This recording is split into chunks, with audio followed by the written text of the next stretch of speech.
Hi there, and welcome to another Tuesday Talk. One of the key things to building effective relationships, and one thing I talk about a lot, is having compassion. In fact, it is a big part of my book, From the Heart. Did you know that showing compassion is actually a two-edged sword? Not only do you help others feel better, but it helps you as well. While everyone has the ability to be compassionate, it's something that needs to be practiced and developed. Cultivating compassion is a worthwhile goal. It's a significant part of both being human and is one of the major differences between being an okay leader and a great leader. So how can we be more compassionate? We'll start with having good intentions. Go into each day with the intention of being compassionate and showing compassion to everybody that you run across. Be intentional about being compassionate. Then reflect at the end of each day. Were you compassionate?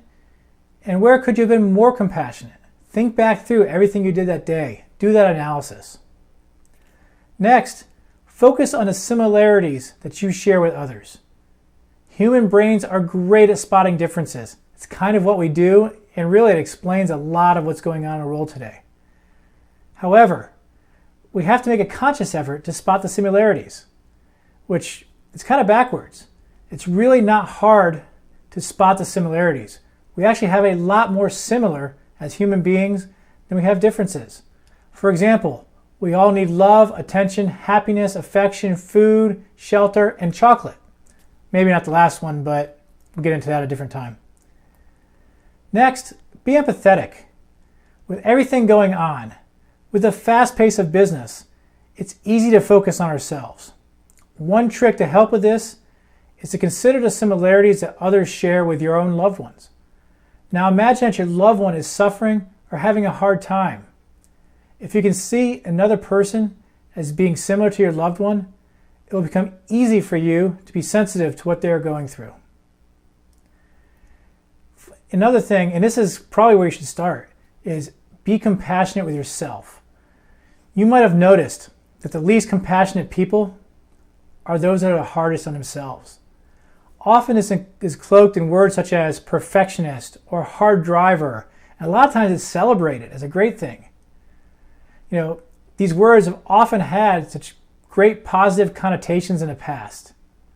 The reality, though, is that it doesn't serve anyone if you won't give yourself a break when you need it. If you can't give yourself a break, you're less likely to do it for someone else. Recognize that the time you spend on yourself is time well spent. Avoid thinking of it as an act of selfishness. So many times we feel guilty about this.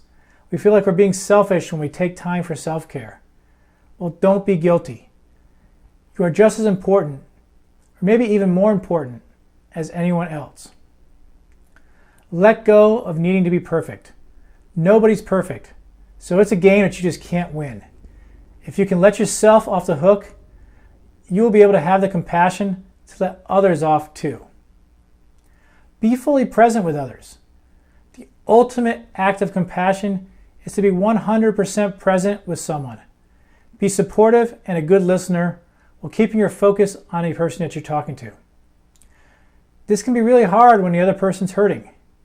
A lot of times we want to avoid that. But you'll find that if you lean into the hurt, you'll become much better for the experience. Being compassionate is really a gift you give to yourself. When you have compassion for others, you learn to have the same compassion to yourself. Start being intentional about compassion today. Start this week. Now go and make it happen.